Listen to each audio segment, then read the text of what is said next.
So ayan guys, luto na ang ating chicken curry. Ayan guys, good evening sa inyong lahat. So ngayon, ang lulutuin naman natin ngayong gabi, magluluto tayo ng chicken curry. Ayan, kasi request sa akin, chicken curry naman daw. So tara guys, samahan nyo ako. Papakita ko sa inyo ang ating mga ingredients. Meron tayo ditong patatas na katamtaman ang laki sa pagkaka-slice. Siyempre meron din tayo ditong carrots na na-slice, parehas din sila ng laki ng pagkaka-slice. At ang ating red bell pepper. Ayan. Meron din tayo ditong luya, bawang, at sibuyas. Ayan. Meron akong malalaking chop na sibuyas kasi ipantatoppings natin yan. Siyempre ang ating gata ng nyog.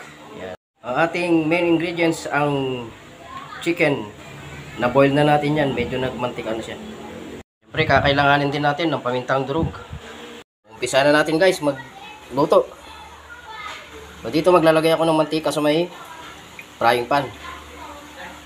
Natin isa ang ating patatas para mag golden brown. Golden brown muna natin ang ating patatas. Isasabay ko na rin ang ating carrots.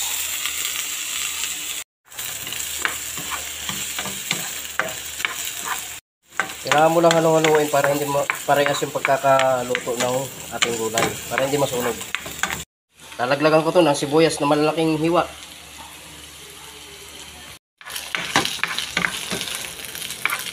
Ito ang version ko ng pagluluto ng chicken curry.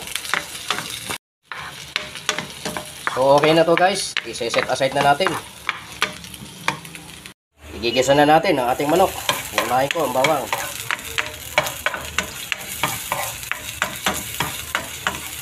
Sunod natin ang ating sibuyas. Kailangan mo lang halo-haloin para pantay yung pagkakagisa ng ating mga rekado. Hindi siya masusunog. Susunod na natin ang ating luya.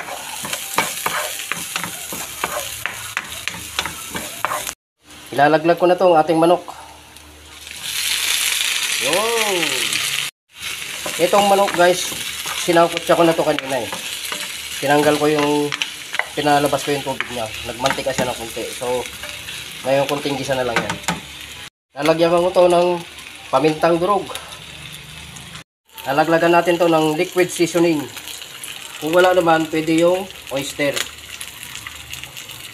Kakataon yan guys, pwede na natin laglagan ng konting tubig. Pampalambot niya lang. Laglagan na rin natin ng patis. Siguro mga 2 kutsara. Yun. Fish sauce.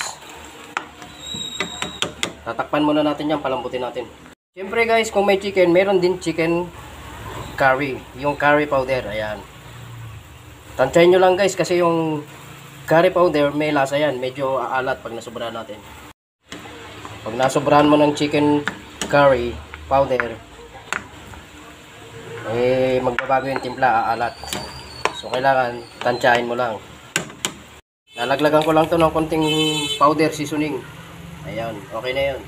So sa pagkakataong ito guys, pwede na natin ilaglag ang ating coconut milk or yung gata ng nyog.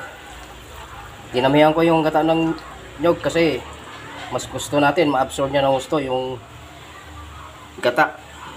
Ma-absorb ng karne ng manok yung gata. Ayan.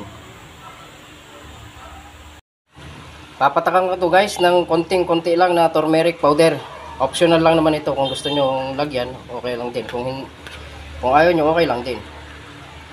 Ayun. Para magkaroon ng kulay ang kanyang buhay. O diba, kung makikita nyo, nakakaroon ng kulay ang kanyang buhay. Mas gusto kasi natin yung pag nagluluto tayo, healthy yung ating niluluto. Ayan, takpan lang natin ng bagya. Guys, lalaglagan ko to ng siling pangsigang ha. Optional lang yan kasi ako, mahilig ako sa sili. So ayan, optional. Siyempre, kailangan natin itong tikman guys para kung mag-a-add tayo ng patis or hindi na.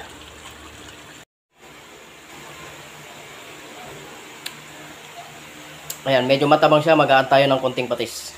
Mag-a-add lang tayo ng konting patis. Ayun, okay na yan.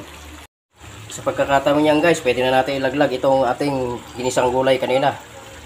Kaya iginisa natin yan una kasi matudurog. Ayan. Natin. At syempre, ang ating pangpakulay ng buhay ng chicken curry, ang red bell pepper, ilalaglag na natin yan.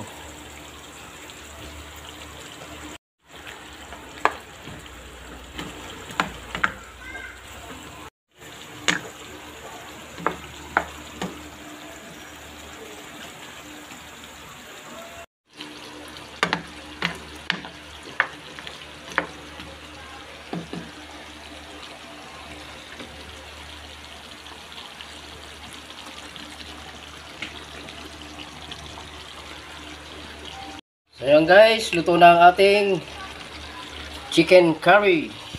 Yo!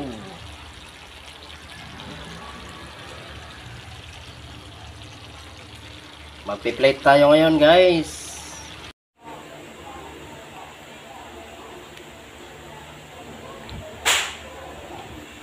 Ayan ang ating chicken curry ngayong gabi. Ayan.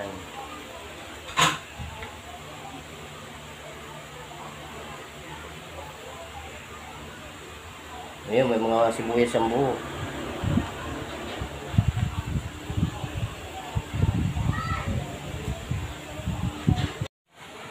Ayan guys, ang ating chicken curry, ang menu natin ngayong gabi. Yung mga ingredients nga pala, hindi ko na nilist sa ating screen. So pinapakita ko na lang. Kung nagustuhan mo ang ating video, mag-comment ka na, mag-react at mag-share para naman mapanood ng iba. Tapos pwede kang mag-request, pwede ka rin mag-comment para ma-shoutout kita sa susunod na video. Salamat sa inyong panonood. Bye bye. So titikman natin to guys.